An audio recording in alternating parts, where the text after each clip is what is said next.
নিশিভূমি গ্রামের মধ্যে সাতরা বাজতে যাচ্ছিল, আর প্রতিদিন সন্ধ্যার মতো আজকেও চারদিকে ঘন্টার শব্দ হচ্ছে। এই ঘন্টার শব্দ হওয়ার সাথে সাথে গ্রামের লোকেরা তাদের বাড়িতে চলে যায়। আর ঠিক সাতরা বাজার কিছুক্ষণ আগে গ্রামের পুলিশ সবাইকে সতর্ক করছিল, সাতরা বাজতে চলেছে, সাতরা বাজতে চলেছে, সবাই যার যার বাড়ির দিকে যাওয়া শুরু করুন। আরে ঘন্টার শব্দ হচ্ছে, তার মানে কিছুক্ষণের মধ্যেই সাতরা বেজে যাবে, আর আমাকে সাতরা বাজার আগেই বাড়িতে যেতে হবে। বন্ধুদের সাথে খেলা করতে করতে কখন যে এত রাত হয়ে গেল বুঝতেই পারিনি। সাতরা বাজলেই ওরা চলে আসবে। ওরা যদি আমাকে দেখে ফেলে তাহলে ওরা আমার মাকেও মেরে ফেলেছে। তারপর এই ছেলেটি সাতরা বাজার আগেই তার বাড়ির ভিতরে চলে যায়, কারণ তারা বাড়ির ভিতরে আসতে পারে না। তনয়, তুমি এতক্ষণ কোথায় ছিলে? তুমি জানো না সাতরা বাজলে ওরা চলে আসে? বাবা, আমি বন্ধুদের সাথে খেলা করছিলাম, তাই এত দেরি হয়ে গেছে। ঠিক আছে, তবে সাতরা বাজার আগেই বাড়ির দরজা জানালা সবকিছু বন্ধ করে দাও। হ্যাঁ, আমি সবকিছু বন্ধ করে দিচ্ছি, কিন্তু ওরা কি জানালা দিয়েও ভিতরে আসতে পারে?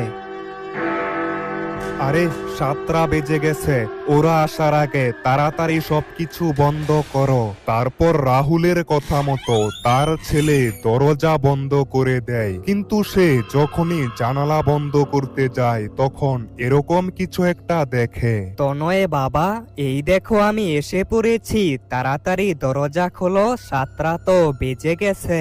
আরে মা, তুমি? কিন্তু তুমি তো মরে গিয়েছিলে। না তো, দেখো আমাকে, আমি তো বেঁচে আছি। তবে তাড়াতাড়ি দরজা খোলো, না হলে ওরা চলে আসবে। সাতটা বেজে গেছে। হ্যাঁ মা, আমি এখনই দরজা খুলছি, তুমি তাড়াতাড়ি ভিতরে চলে আসো। তারপর তনয় দরজা খুলে দেয়, কিন্তু দরজার বাইরে কেউ ছিল না। মা, তুমি কোথায়? তনয়, তুমি এটা কি করছো? সাতটা বাজার পর তুমি দরজা কেন খুললে? তারপর কিছু একটা হয়, আর চারদিকের সবকিছুই অন্ধকার হয়ে যায়। তনয় বাবা, তুমি কোথায়? এই দেখো আমি চলে এসেছি, মার সাথে দেখা করবে না? কোথায় চলে গেলে তুমি? তনয় সেখানে ছিলই না, রাহুল তাকে নিয়ে পাশের রুমের মধ্যে চলে গেছে। বাবা, আমি মার সাথে কথা বলবো, তুমি তো বলেছিলে মা মরে গেছে। চুপ, একদম কথা বলবে না, এটা তোমার মা না। তনয় বাবা, আমি জানি তুমি এটার ভিতরে আছো, দরজা খোলো, মার সাথে কথা বলবে না? রাহুল, ও রাহুল, দেখা করতে দাও না ওর সাথে। আর কত মিথ্যে কথা বলবে, আমি তো এখনো বেঁচে আছি। বাবা, আমি মার সাথে দেখা করব। তোমার যদি সত্যি মনে হয় এটা তোমার মা, তাহলে কালকে সকালে দেখা করবে। এখন চুপচাপ ঘুমিয়ে পড়ো। কিন্তু বাবা, মার সাথে এখন দেখা করলে কি হবে? তোমাকে বলেছি না চুপ করে থাকতে? একদম কথা বলবে না, চুপ করে ঘুমিয়ে পড়ো। আরে রাহুল, দেখা করতে দাও না ওর সাথে, তুমি শুনতে পাচ্ছ আমি কি বলছি? ও রাহুল। কিন্তু তনয় তার বাবার কথা মতো চুপ করে বসেছিল, আর কিছুক্ষণের মধ্যে সে ঘুমিয়ে পড়ে। কিন্তু ঠিক সেই সময় অন্যদিকে স্যার স্যার, প্লিজ আমাদের সাহায্য করুন, আমাদের গাড়িটার অ্যাক্সিডেন্ট হয়েছে, আর আমার ছোট ভাই সেই গাড়িটার মধ্যে আটকা পড়েছে। আরে তুমি এটা কি বলছো? তাহলে তো আমাদেরকে এক্ষুনি যেতে হবে। কিন্তু স্যার, এখন কি পুলিশ স্টেশনের বাইরে যাওয়া ঠিক হবে? আরে তুমি কি বুঝতে পারছো না, কতগুলো লোক বিপদে পড়েছে, আমাদেরকে যেতে হবে, তাদেরকে সাহায্য করতে হবে। তুমি কোনো চিন্তা করো না, আমরা তোমাদের সাহায্য করব। হ্যাঁ স্যার, তাড়াতাড়ি বাইরে আসুন, আমাদেরকে বাঁচান। তাড়াতাড়ি চলো, কিন্তু তোমাদের গাড়িটা কোথায় অ্যাক্সিডেন্ট হয়েছে? স্যার, এখন কয়টা বাজে মনে আছে তো? তো এই পুলিশ অফিসারগুলো যখনই পুলিশ স্টেশনের বাইরে আসে, এই ভয়ানক বাচ্চাটা তাদের উপর ঝাঁপিয়ে পড়ে, আর এই পুলিশ অফিসারদেরকে এরা খুবই খারাপভাবে মেরে ফেলে। কিছুক্ষণের মধ্যেই সকাল হয়ে যায়। তারপর রাহুল আর তার ছেলে তনয় ঘর থেকে বাইরে বের হয়, কিন্তু সেই সময় সেখানে কেউ ছিল না। বাবা, তুমি তো বলেছিলে সকালবেলা মার সাথে দেখা করতে পারবো, কিন্তু মা এখন কোথায় চলে গেছে? মার সাথে দেখা করবে? তাহলে চলো আমার সাথে। কিন্তু বাবা, আমরা কোথায় যাচ্ছি আর মার সাথেই কিভাবে দেখা করব?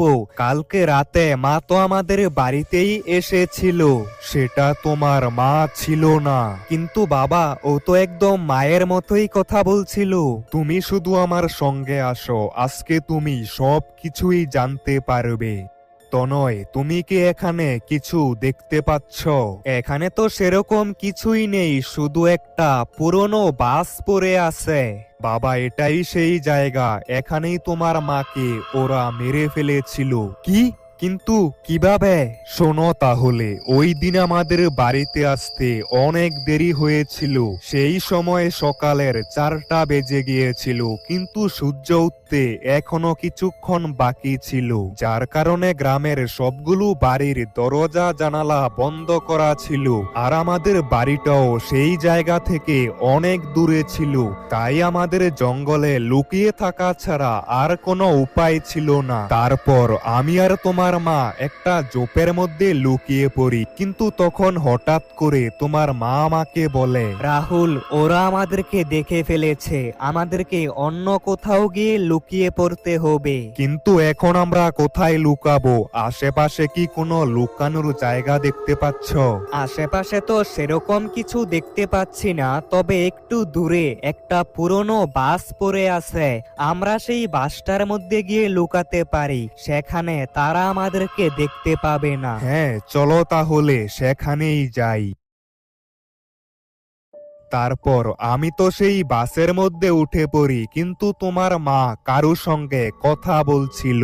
আন্টি আন্টি, আমি এই গ্রামের মধ্যে হারিয়ে গিয়েছি, আমার বাড়ি এখান থেকে অনেক দূরে, কিন্তু তুমি এখানে কিভাবে এলে? আর তোমার মা বাবা কোথায়? আন্টি, আমাকে সাহায্য করো, ওরা চলে আসলে আমাকে মেরে ফেলবে। তুমি ভয় পেও না, আমরা এই বাসের মধ্যে লুকিয়ে পড়বো, এখানে তারা আমাদেরকে দেখতে পাবে না। সত্যি আন্টি? কিন্তু আমি তো তোমাকে দেখতে পেয়ে গেছি। আমি তোমার মাকে বাঁচানোর জন্য অনেক চেষ্টা করেছিলাম, কিন্তু সেই সময় অনেক দেরি হয়ে গিয়েছিল। বাসের দরজাটা লক হয়ে গিয়েছিল, আর তুমি তো জানো আমি চোখে দেখতে পাইনি। আমি অনেক চেষ্টা করেও বাসের দরজাটা খুলতে পারিনি, আর ততক্ষণে ওরা বাসের দরজার সামনে চলে এসেছিল। হ্যালো আঙ্কেল, বাইরে আসুন না, আমাদের সাথে খেলা করুন আঙ্কেল। ওরা সারা রাত সেখানেই দাঁড়িয়েছিল, কিন্তু সকাল হওয়ার সাথে সাথে তারা ওই জায়গা থেকে চলে যায়। তবে তোমার মাকে আর কোথাও খুঁজে পাইনি। কিছুক্ষণ পর রাহুল বাড়িতে চলে যায়, কিন্তু তার ছেলে তনয় গ্রামের মধ্যেই ঘোরাঘুরি করতে থাকে, কারণ দিনের বেলা কোনো বিপদ নেই। কালকে রাতে আমি যাকে দেখেছিলাম সেটা আমার মা ছিল না। একবার দিদির দোকান থেকে ঘুরে আসি। 7টা বাজতে চলেছে, 7টা বাজতে চলেছে, তাড়াতাড়ি সবাই যার যার বাড়িতে চলে যান, আর দরজা জানালা সবকিছু বন্ধ করুন। 7টা বাজতে চলেছে, 7টা বাজতে চলেছে। আরে ঘন্টা পড়ছে, চল চল সবাই বাড়িতে যা, এখন দোকান বন্ধ করা হবে। আরে দিদি, তুইও না এই সবে বিশ্বাস করিস? তাহলে ওই দিন রাহুলের স্ত্রীকে তো ওরা মেরে ফেলেছিল, কিন্তু রাহুলকে কেন মারতে পারেনি? দেখ আকাশ, তোর সাথে এই বিষয়ে কথা বলার সময় আমার কাছে নেই। আমি এখন দোকান বন্ধ করব, তোর জন্য এটাই ভালো হবে। 7টা বাজার আগে বাড়িতে চলে যা, রাস্তার মধ্যে ওই শয়তানরা চলে আসলে তখন কিন্তু আমি আর দোকান খুলবো না। হ্যাঁ হ্যাঁ, যাচ্ছি। তোকে তো জ্ঞান দিতে হবে। হবে না, তুই দোকান বন্ধ কর। কি রে, তুই কি শুনতে পাসনি? দোকান বন্ধ করব, তাড়াতাড়ি বাড়িতে যা। হ্যাঁ দিদি, আমি এখনই বাড়িতে চলে যাচ্ছি, তুমি দোকান বন্ধ করে দাও, আমি বাড়িতে যাচ্ছি। তারপর তনয় দিদির দোকান থেকে বের হয়ে যায়, কিন্তু তার মনে একটা প্রশ্ন ছিল। আরে আকাশ ভাইয়া তো ঠিকই বলেছে, ওই দিন ওরা আমার মাকে তো মেরে ফেলেছে, কিন্তু আমার বাবার কিছু করতে পারেনি কেন?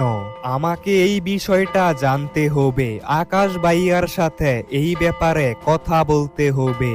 আরে আকাশ ভাইয়া, ও আকাশ ভাইয়া, একটু দাঁড়াও, তোমার সাথে কিছু কথা আছে। তোর আবার কি হলো? 7টা বাজার আগে, তাড়াতাড়ি বল, কি বলবি?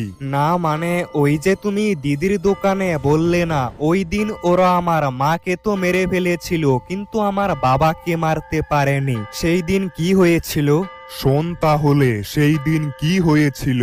সেই দিন রাতের বেলা সবকিছুই আমার চোখের সামনেই হয়েছে।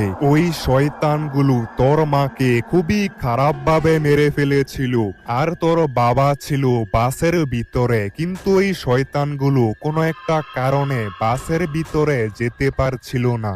আকাশ ওই দিনের সব ঘটনা তনয়কে খুলে বলছিল, কিন্তু সেই সময় 7টা বেজে যায়, আর 7টা বেজে গেলেই ওরা চলে আসে। আরে আরে 7টা বেজে গেছে, এখন আমার বাড়িতে চল। না না আকাশ ভাইয়া, আমি আমার বাড়িতে চলে যাব, তুমি কোনো চিন্তা করো না। আরে পাগল নাকি তুই? রাস্তার মধ্যে ওরা তোকে ছিঁড়ে ছিঁড়ে খাবে। 7টা বাজার সাথে সাথেই তারা দুইজনে আকাশের বাড়িতে চলে আসে। আকাশ ভাইয়া, এখন বলো সেই দিন রাতে কি হয়েছিল? তোর তো দেখছি এই ব্যাপারে খুবই জানার ইচ্ছা, শোন তাহলে সেই দিন কি হয়েছিল। হ্যাঁ আকাশ ভাইয়া, ওরা বাসের ভিতরে কেন যেতে পারছিল না? সকালের সূর্য ওঠার আগ পর্যন্ত ওরা বাসের সামনেই দাঁড়িয়েছিল, কিন্তু কোনো একটা কারণে ওরা সেই বাসের ভিতরে যেতে আকাশ, পারছিল ও না। আকাশ। আরে এই আওয়াজটা তো একদমই আমার মায়ের মতো। আরে এটা তোর মায়ের গলা না রে, তোর মা এসেছে আমাদের বাড়িতে। আকাশ, দরজা খোল, তোর সাথে অনেক কথা রয়েছে। আরে আজকে হঠাৎ করে তুই আমার বাড়িতে কেন এলি? আমি তো প্রতিদিনই তোর বাড়িতে আসি, কিন্তু তুই তো দরজা বন্ধ করে রাখিস। এখন দরজা খোল, আজকে অনেক কথা বলবো। হ্যাঁ তুই একটু দাঁড়া, আমি এখনই দরজা খুলে দিচ্ছি। আরে আকাশ ভাইয়া, এটা আমার মা না, ভুল করেও দরজা খুলো না। আরে তুই শুধু দেখতে থাক এখন কি হয়। কিরে কি হলো? দরজা তো খুলে দিয়েছি, ভিতরে চলে আয়। আরে এটা কি হচ্ছে? মা তো ভিতরে আসতে পারছে না। আরে আকাশ, তুইও না, তুই নিজেই তো বাইরে চলে আসতে পারিস, বাইরে চলে আয়। কিন্তু কোনো একটা কারণে এই আত্মাগুলো ভিতরে যেতে পারছিল না।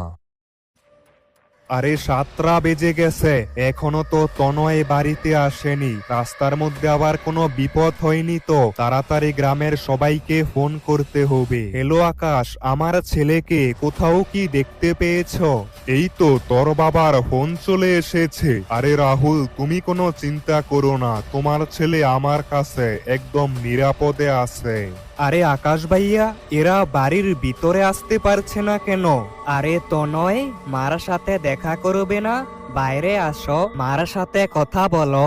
এরা যতই চেষ্টা করুক আমার বাড়ির ভিতরে আসতে পারবে না, কারণ আমার বাড়িতে এখন মোমবাতি জ্বলছে। সেই দিন রাতে এই শয়তানগুলো তোর মাকে তো মেরে ফেলেছিল, কিন্তু তোর বাপকে মারতে পারেনি কেন? এটা দেখার জন্য পরদিন সকালবেলা আমি বাসের ভিতরে গিয়ে দেখতে পাই কতগুলো মোমবাতি জ্বলছিল। এই মোমবাতির আগুনের কারণেই ওরা সেই দিন বাসের ভিতরে আর আজকে আমার বাড়িতে আসতে পারবে না। আর হ্যাঁ বন্ধুরা, এরপর কি হলো এটা জানতে চাইলে এই ভিডিওতে 5000 লাইক কমপ্লিট করো আর কমেন্টে লিখো পার্ট 2 দেখতে চাই, তাহলে খুব তাড়াতাড়ি এর পার্ট 2 চলে আসবে।